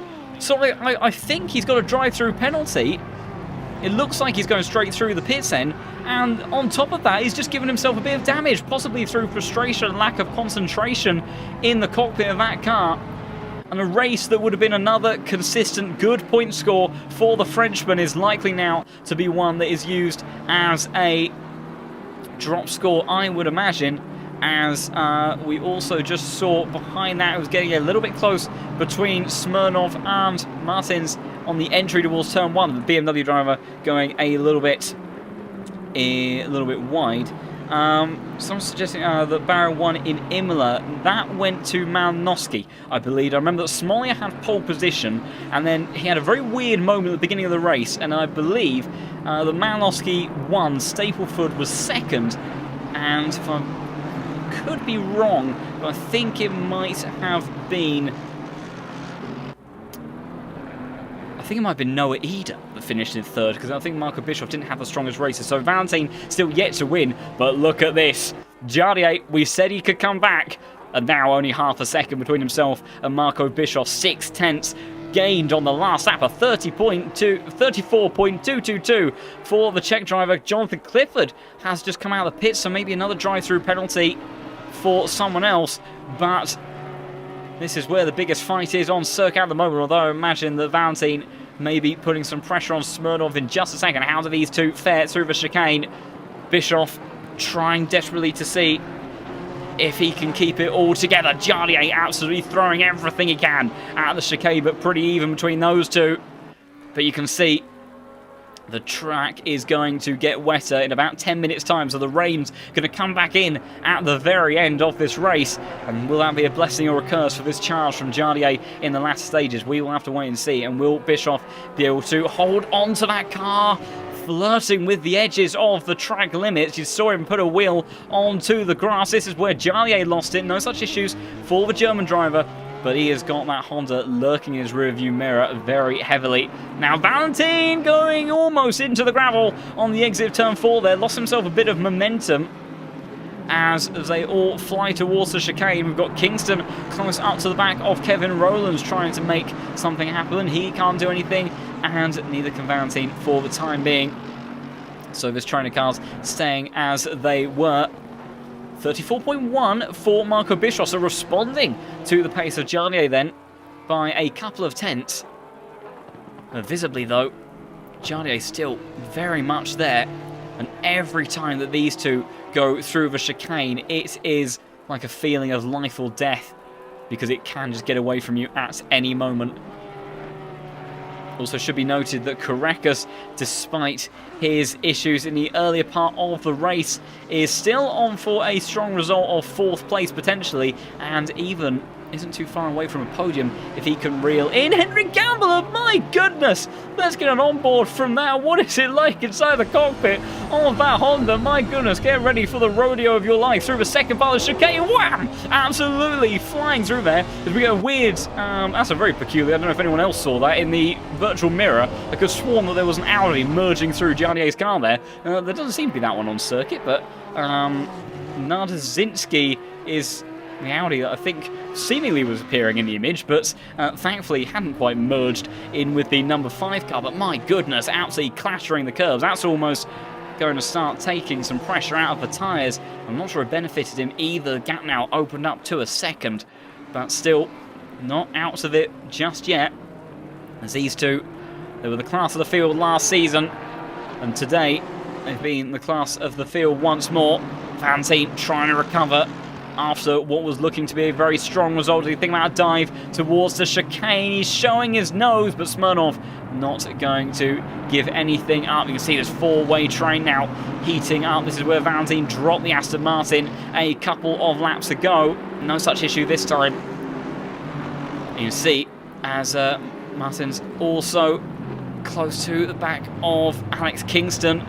Absolutely nose to tail as they go through the hairpin, but it is Valentine that is putting pressure onto Smirnov at the moment on board the rear diffuser of the BMW. Does the Aston Martin think about a dive towards the chicane? And the answer is yes, the Frenchman diving towards the inside, and a little bit of contact on the entry there. I'm sure, oh, there's contact on the exit, the BMW's been sent around, and Smirnov dropping 2 positions in one there. And we'll get a bit of a view of what happened there. It looked like it was brewing for a while. Let's go on board with the Aston Martin. It's not the first bit of contact, unfortunately, that this car has made today. As he dives towards the inside there and clips the BMW. But it's this second contact here as the BMW slow on the exit. And unfortunately, Smirnov sent around. Now, I am having to wait until I can switch back off the replay, but I do believe that Valentine has given the position back, and he has. So, very respectful driving between those two, and great sportsmanship from Valentine to give that position back after making that mistake. Also, a brief white flag for Jonathan Clifford. I'm not sure if there was anything that the Lamborghini driver had issues with. Also, last time round, only driver so far right now to be in the 33s is Grantis Korekis, 4th place, is putting in a late charge to try and see if he can get himself back to the podium. Of course, not the day that he would have wanted. All went out the window after that amazingly close qualifying session. It all went wrong on the second lap. But if he could get a podium out of this one after having gone in the wall so early on in the race, I'm sure that despite the frustration he'll have inside the cockpit of that car, that he will still be pretty grateful for that. Meanwhile, Nico Peninen seemed to close up a lot in the chicane as Florian's in again. Florian Duacop is, if I can actually catch him, he is in the pit lane once more. So is this now for a drive-through? Because surely it's not for another pit stop. Any correction I imagine that he would have needed to make would have been done in that first, this is confusing terminology, second pit stop that he did. And looks like the Mercedes, we'll see what he does. He's not moving over to the right-hand side of the track this time, so I do believe it is a drive-through. And I did wonder, as I saw a few invalidated laps from early on in the race, and unfortunately, with 6 minutes left to go on the clock, it has caught up to Florian, and a drive-through penalty for him has ensued. Meanwhile, battle continuing to rage on between the BMW and Aston Martin of Smirnov and Valentine, as Valentine all over the gearbox on the entry to a chicane. We can't do anything just yet. What about Pennon down the inside of the Audi? No love lost between those, and Sasha Vassner sent onto the exit on grass of turn 8 there. But the BMW, after being pushed around a little bit by the Audi, says, I'll have that back, thank you very much, and he gets himself up into 6th place. So big scrap between those drivers. Also, Robin Schaefer briefly brought out a white flag. That was, by the looks of it, getting out of the way for Grantis Korekis, as keep an eye on the battle at the front. Marco Bischoff setting his personal best lap of the race last time around, a 33.982. Jarnier also set his fastest lap of the race, fastest final sector as well.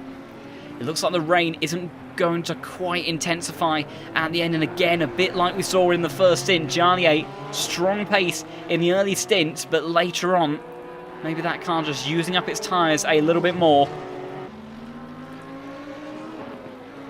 The German driver right now seems to be in a stronger position, gap fluctuating. Now down 0.7 of a second. So it's been a good lap time from Jardier. Still got 5 minutes left to go. So we'll have about 3 or 4 laps, even though trying to cool the tyres. That's what I was talking about. with these pressures. There's just very different lines between those two. Joe's got to be careful of that. Took a huge amount of curb there on the entry to the final chicane. I don't think it helped him either. You can see massively jumps over those little inner sausage curbs and didn't upset the car too much overall, but did lose him a few tenths. And that just up ahead is your race leader, Marco Bischoff, trying to go for what I believe is his 5th victory in the Pro Series. Could be wrong in that, but I'm fairly confident he took 3 victories last season. He won at Silverstone and looking to see if he can make it a 5th. Jarnier would be looking to go for his 4th in the Pro Series. Winless so far this season. Visibly more cautious that time around, so maybe Jarnier has run out of warnings to play with. He's got to think about the bigger picture here, because if he gets a drive-through, that will be a big disappointment. He will drop down the order. White flag for Vassner. Visibly has dropped back a lot from Penn on this lap. No moment we've caught on the replay there, but the Audi driver definitely further behind than he was. Koreca's still driving very quickly, still fastest man on circuit. Half a second faster than Henrik Gamble on the last lap. Gap now under 2 seconds. He'll only have a couple more laps to try to make something happen, but Koreca's desperately trying to see if he can recover a podium out of this race. Visibly, Jarnier closer again. Better exit by the looks of it this time around. Let's see what the laps were for our 2 race leaders. There'll be 3 laps left to go. This one included 33.7 from Jarnier, fastest lap of the race. And you can see this is the lottery. You're either half a second down or you're 2 tenths up, depending on how that chicane goes. The Porsche very quick in this opening sequence of corners. Maybe struggles a little bit more in the middle sector. And then Jarnier in that Honda using all of its power to best use to be rapid in the final sector. Gap back up to a second now. 3 more runs through the chicane. Will they get through cleanly each time? Bischoff over the car. A big jump for the German through there, but it's all square. But again, Jarnier quicker through there. Gap 4 tenths of a second now. And the Honda 3 tenths, putting all sorts of pressure.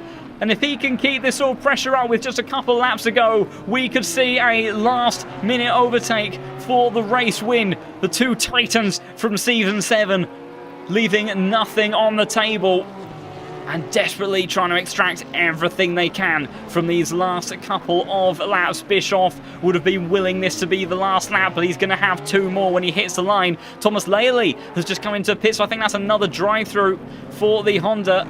Vanteen is also not too far away from Smirnov once again, but it's all about the battle between these two. Jarnier and Bischoff, nose to tail.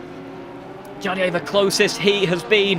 He can smell this victory. There's your race leader. Oh, just got to keep an eye on this though. Sasha Vassner and Kevin Rowlands were very close together for a moment there. They stay as they were. 2 tenths though separates Jarnier and Marco Bischoff. Penultimate lap in this hour-long race. Jarnier led for the majority in the opening half. Made a mistake at the hairpin. Lost the lead to the number 1 car. And now with 2 laps left to go, is trying everything that he can to close in on Bischoff and take victory. Traffic further up ahead won't be causing them too much havoc just yet, but it's just another distraction. 2 more times through the chicane. Bischoff, we saw him have a moment. This time, look how cautious he is being. They're both pretty leisurely through there. And they stay as they were. White flag a moment ago for Sasha Vassner. What happened there? Oh, he's let Alex Kingston go through. He's let the Aston Martin go through, so I'm not sure exactly for whatever reason. Jarnier and Bischoff have just started the final lap of the race. Vanteen now trying to go around the outside of Smirnov towards turn 1. These two came together earlier on. Vassner dropping another position. Aston Martin cutting back now on the exit of turn 1. Then he might have the move done. Can he get across before turn 2? I'm not sure he can. Smirnov trying to keep his nose in there with the M4. He's on the shorter line. And the Aston Martin will get the move done. Just about. Vassner though running very slowly. Smirnov down the inside towards turn 4. But he can't make it stick. Vassner, I think, has run out of fuel. Vassner out of fuel and plummeting down the order. Korekas only 3/4 of a second behind Henrik Gamble. as yellow flags now for Vassar, I think is absolutely in limp mode to the end of this race. Final lap then has just been started. Oh, it's just a big kick of oversteer for Marco Bischoff. The gap opened up to about a second. But that was a huge kick of oversteer, and that's allowed Jardier to just close in a little bit, and he will be willing that Honda into an opportunity. Meanwhile, Carreras trying to put pressure onto Henrik Gamble that's been in a lonely P3 for so long. Jardier brave on the brakes, final run through the chicane. How are they fared? Jardier absolutely chucking it through there as much as he can, but he can't do anything just yet. Carreras right on the tail of Henrik Gamble. As it's so close between these drivers, I'm trying to keep up with every single battle that we've got going on. Henrik Gamble, how does he get on? Carreras, mighty leap through the chicane, and now trying to find that inside line in towards the complex at turn 7. Can he get it done? Henrik Gamble on the tighter line, and Carreras unable to find an opportunity just yet. What about Jardier? He's too far back. He can't find a way past the German. Just one more chicane to go for Marco Bischoff to get a 5th victory in the Pro Series and extract everything that he could from today in Zolder. It's been a mighty effort from the pair of them. Jardier has thrown everything he possibly can, but it's going to go to the German, the number 1 car, the reigning champion, and Marco Bischoff becomes a 5-time winner in the Pro Series, takes his 2nd victory of the season, as Zolder, after a valiant duel between himself and Jardier, that mistake costing Jardier. Dearest Carreras sent it down the inside, and Carreras is around, and Henry Gamble backwards in the gravel, and here, where is Tillich? Tillich is too far away. So I think these drivers will finish in the order they were in. Henrik Gamble getting out of the way for some of those cars that are a lap down. Henrik Gamble then, dramatic fashion, will take P3, his first podium, I believe, in the Pro Series. Carreras, our pole sitter, difficult day for him, finishes in 4th. Daniel Tillich, lonely day for him in the end, will finish in 5th place, as there's a brief yellow flag out for the number 11 car.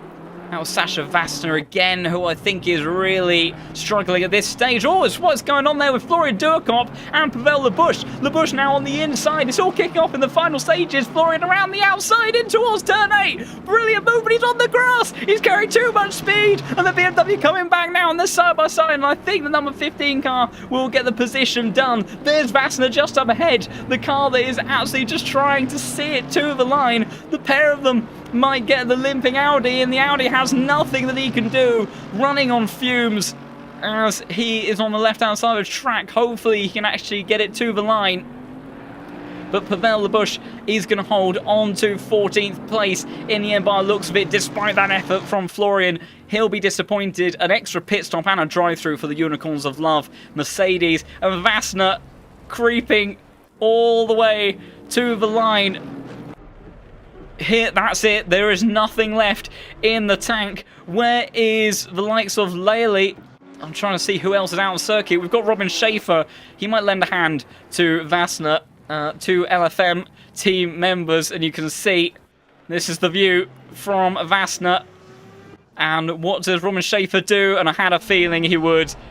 And he's going to crawl up behind his LFM compatriot and bump him towards the finish. Doesn't want to spin out towards that inside line, though. There are other cars that will be closing up, but the pair of them do finish the race in the end. And after an absolutely chaotic and eventful race here at Zolder, it all finally comes to a close, and Marco Bischoff takes another victory. We're familiar with seeing his name at the top of the standings, but he had to work hard for that one. Jardier will be kicking himself for not managing to hold on to the victory at the very end there, but it was a very valiant effort between both of those drivers who did everything that they could to bring that one home as the server closes. Not sure whether or not we will get any interviews from people. Hopefully we may have someone, but obviously is a little bit of a rarity, sadly, sometimes. And I'll bring the results through as soon as I can. And they are already there. So Marco Bischoff becomes a 5-times winner and takes victory. Crucially, with his championship rival Maciej Malinowski not taking part, Grantas Koreka is having a difficult day, and Marco Bischoff will be your new net championship leader in this one. Jardier pushing him all the way to the end. Inherited the lead from the Porsches with mistakes early on, but made a mistake of his own and ended up dropping down to second place in the end, but he gave it everything. But other circuits later on in the calendar may still suit that Honda, so a victory this season may still be possible for the Honda driver. Henrik Gamble, K. Kramer Racing Esports teammate to Marco Bischoff, gets his first podium in the Pro Series in dramatic fashion with that contact with the man that finishes P4, Korekas, second pole position of the season, but another difficult day in the cockpit of that Porsche and not able to convert it into a race victory, so he will have to settle for fourth. Tillich takes fifth in the end. Bit of a lonely one for him, but does hold on to that one in the end. And then in sixth place we had Nico Penninent, who had a bit of an eventful session going on himself. Kevin Rowlands, Alex Kingston, Oliver Martins, Valentin Barrier rounding up top 10, and the Frenchman will be absolutely seething inside the cockpit of that Aston Martin. Big potential for a good result today, and threw it all away. Maybe could have even snatched a podium at the end there. That contact with Henrik Gamble and Korekas. Bear in mind, before that drive-through, Valentin was not that far away. So that's not just a fifth place that you've potentially lost. That's a podium. And in a championship where we've got some drivers that aren't always able to attend, and there's chopping and changing in the field, we don't know. You don't know when you're going to have a bad race later on in the season. So you need to bank in these points, and that's what Valentin's been so good at doing so far this season. But today, unfortunately, just a couple of misjudgments getting the better of the Frenchman. Then Smirnov, Tempest, Vaxstrom, Labush, Florian Duakop seeing their way to the end of the top 15. Vassner, Laeli, Robin Schaefer, Clifford and Andre Bayer getting to the end of the top 20. And then in the final few positions, we have Narzinski finishing in 21st. And then I think we had a couple of DNFs, the likes of Samir Ognorodkov, and also, they were the only two DNFs actually from that race. Unfortunately, we didn't quite see what's happened to Samir in all of that, which was a big shame. But yeah, the Ferrari, we wondered how much of a difficult day in the office it may be for that car, and the answer in the end was very. So Zolder striking down various drivers in today's race. The tricky conditions, the nighttime, is just so difficult to contend with and cause havoc up and down the order for some of the very best. But in the end, Marco Bischoff staying cool, calm and collected despite the early error at the very first lap of the race, and managed to come back from that to take victory ahead of Jardier. It doesn't look like we'll have any interviews, sadly, which is a big shame. But my goodness, it was an eventful one. Even with a slightly smaller grid, we had action up and down the order, and Zolder was taking no prisoners whatsoever. Let's see, where are our drivers heading to next? I believe, of course, it will be Bathurst, because we may see the return of Niels Nuijs. I know also the G2 Esports guys were on break this week as well. I think they've had quite a busy schedule, so we may also see Stapleford and Isaac Price returning to the Pro Series next week on the mountain. And, well, we thought Zolder was a treacherous race circuit that took no prisoners. That's nothing in comparison to Mount Panorama. So do tune in for the action next week, where it'll be same time, same place. And if you have enjoyed all of this and fancy a taste of the driving yourself, then do head over to lowfuelmotorsport.com, get yourself signed up, get yourself a license, work your way through the ranks in the daily races. And if you get yourself up to the tippy top of the licensing system, you could be dueling out with these guys on stream in the upcoming races. Big prizes available in this championship, as well as, of course, a lot of pride and bragging rights between each of these drivers. So if you are interested in that, then do consider heading over to there. And also, maybe if ACC isn't quite your cup of tea, and R Factor 2 is another feature now on the LFM platform. Still technically in beta form, I do believe, but has been very successful. Recent integration of the Tata series as well, the open wheeler. So if single-seaters, LMPs, multi-class racing, touring cars is more to your liking, then do also consider maybe having go on the R Factor 2 side of things as well. And of course, also a bit of a mention of that at some point in the future, I imagine that will start to feature on this channel as well. So do also keep tuned for that. But thank you everybody so much for all of the support over tonight's stream. It's been amazing, and I'm glad that everyone has been enjoying all of the action, and we are also closing in on some very cool milestones on the channel as well in due course, and we may even hit them by the end of the year, which would be absolutely incredible. So thank you everybody so much for all the support over the last couple of months. Hope you enjoyed tonight's race. Hope to see you next week at Mount Panorama, where these drivers will all duel out again around the mountain. But for tonight then, it is goodbye.